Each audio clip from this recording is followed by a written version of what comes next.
So for the sake of my sanity, I'm going to keep it brief. So Mark Hamill has made recent comments about The Force Awakens.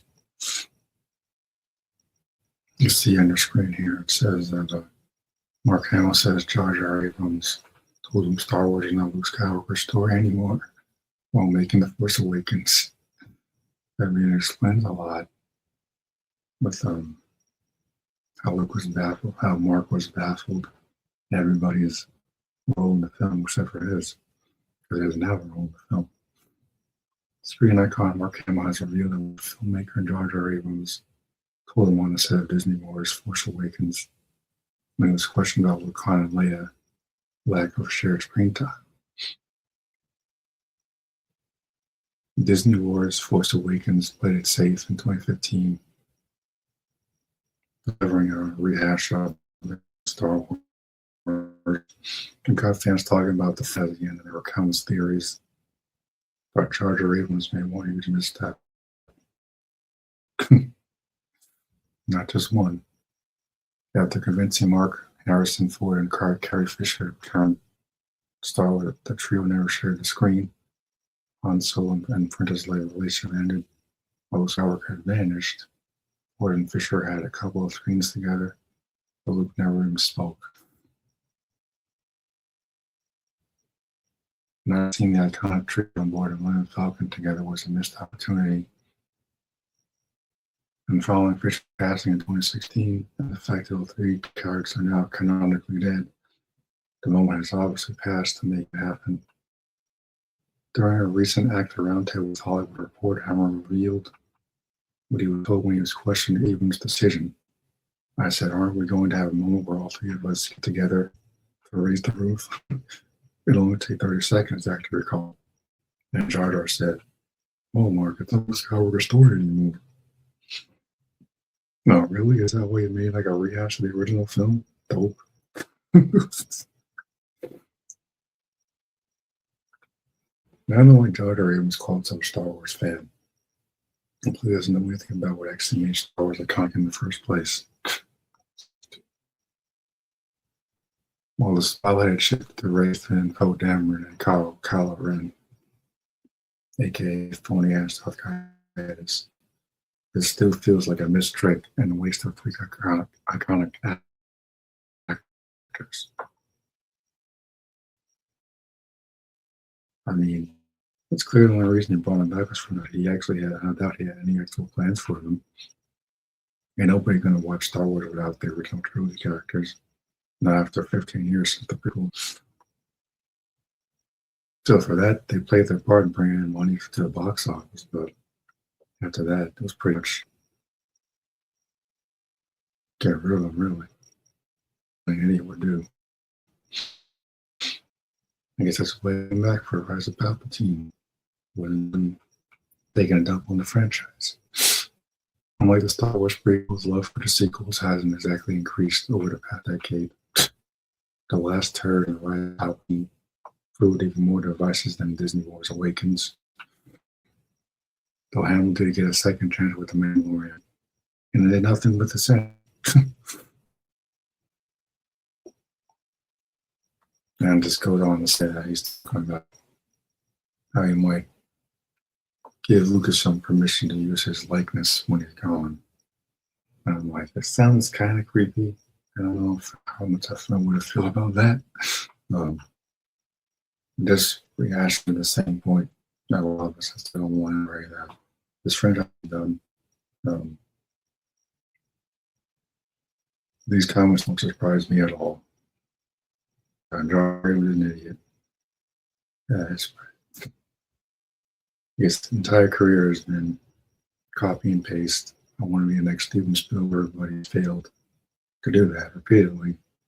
Only succeeded in destroying multiple franchises like Star Wars, like Star Trek, particularly his shitty movies that he made. Star Trek and Into Darkness, which is a Replicon remake.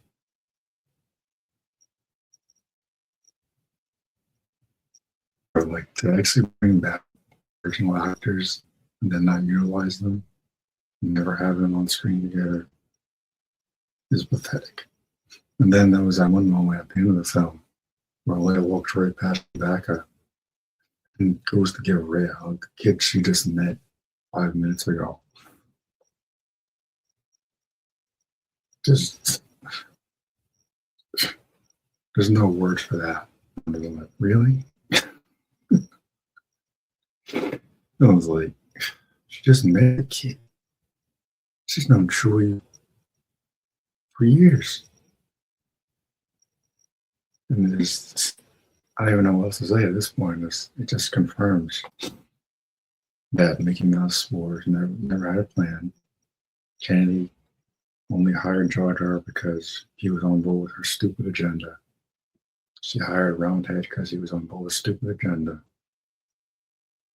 And then she brought Jar Jar back to take a dump on the franchise. If it was up to her, Luke would never come back in Mandalorian. But that was thanks to Favreau. I'm guessing Filoni as well, though. Apparently. I don't know if I really buy that guy being a Luke Skywalker fan because he's just so obsessed with Ahsoka Tano for some reason. I know he created a character, but I'm like, dude, come on. It's like,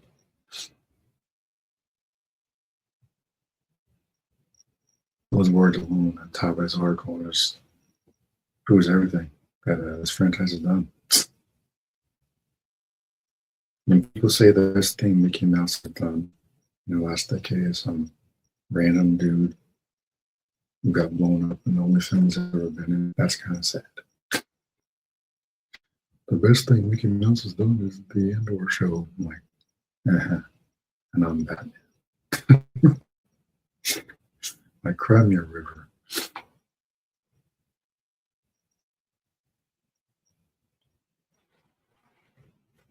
Is there anything left to be said at this point? Like, it's not Luke's story anymore. I can't believe that you would actually say that to the guy that actually made the role iconic in the first place.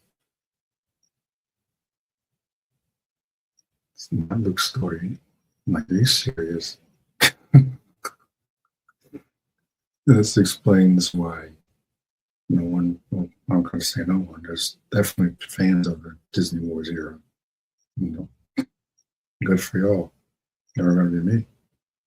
I don't have anything against those people. By the way, I don't understand it at the same time. But at the same time, well, I mean, good luck because there's really nothing left to latch on to. And for me, as a fan of the expanding universe, as an expanding universe advocate, I only care one way or the other. But this is just sad. Not Luke's story anymore. Those of us that weren't here in the 80s, in the 70s, Disney Wars Awakens would have been the first time I would have seen Luke in a big screen. And that out of character in the last third. I don't know how that went. And then Rise of Palpatine, even worse. 6 years later, there's still no Star Wars films on screen, a bunch of TV shows.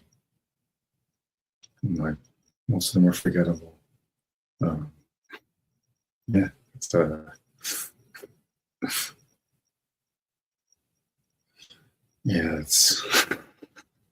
it's a wrap, people. It's a wrap.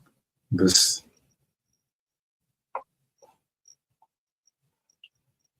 fact that he would say this to the actual actor that made the role iconic, it's just, not only is Jar Jar a shitty director, he's clearly a shitty person too. It's no wonder Kennedy hired him.